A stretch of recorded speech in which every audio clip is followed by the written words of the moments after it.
जय जय जगन्नाथ जय जय जगन्नाथ जय जय जगन्नाथ महाप्रभुंकर श्रीचरणार बिंदरे अनंत कोटि प्रणाम को समर्पण करदेला परे तांको लीला विलास को किए बा रचना करिवार सामर्थ्य रखी समग्र सृष्टि रे कहा जाए से सप्त समुद्र जदि स्याही बा काली हुंती समग्र वृक्ष को जदि कलम करा जाए आ स्वयं वाग्देवी नाद ब्रह्ममयी सरस्वती जदि तांकर गुणगान करने को लिखि बसंती तेबे से भी असमर्थ हेबे तांकर गोटाए लीला को रचना करने पाई। तेणु आज रथयात्रा नवदिनात्मक यात्रा भितर जितेबाला महादेवी सहित महाप्रभुंकर दिव्य लीला को संरचना करा जीवो ये तीनोटी लक्ष्मीनारायण भेट हम तीनोटी लक्ष्मीनारायण भेट ना हेरा पंचमी दिन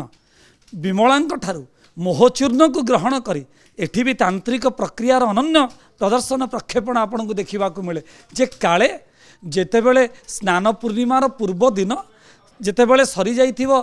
संध्या धूप एवं चतुर्थी होम हो गईठाल फिटी नथिबो एकांत मिलन घटी नथिबो सेतेबेले सेनापटा बांधी पुणी थे स्नान मंडप को विजय करने चतुर्था विग्रह प्रस्तुत होते तेणु महादेवींकर गईठाल फिटी नथिबो 15 दिन पर नवजौवन वेश हो पुणी थे रथारूढ़ होते भक्तों सहित लीला रचना करने माँ को देइथिबा कथा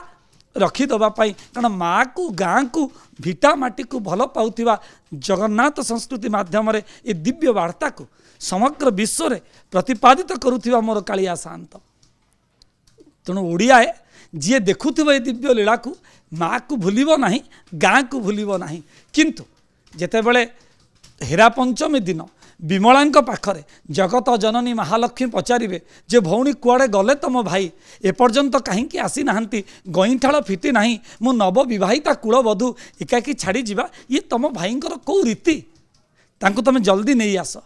कहले सेमिति हबनी तमे जाओ देखी आस माँ को कोଳରେ लीला रचना करुछंती भाई तेबे कौन करिवो ना सेमिति आसीबे नाही जे त्रिलोक को मोहिला वाला तमे कौन ताको मोहि पारिवो कि त्रैलोक्य मोहन जहाँकर पताका तमे कौन ताको मोहि पारिवो एक्स्ट्रा पावर अधिक शक्तिर आवश्यकता अछि तेणु मोहचूर्ण नहीं कि जाओ विमलांक ठारू मोहचूर्ण ग्रहण करी विमान रे बसी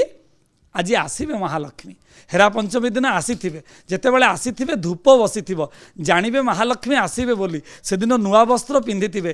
पुष्प अलंकार लगेइथिबे सुसज्जित होइथिबे चंदन लगी होइथिबे नवविवाहिता पत्नी आसीबो ना तेणु पुरुष को टिके सजेई हवाकू पड़े केवल नारी श्रृंगार करे नाही पुष्प श्रृंगार करती तेणु रसिक ठाकुर मोर रसिक ठाणी रे बसीथिबे किंतु जेतेबेले खबर पहुँची जीव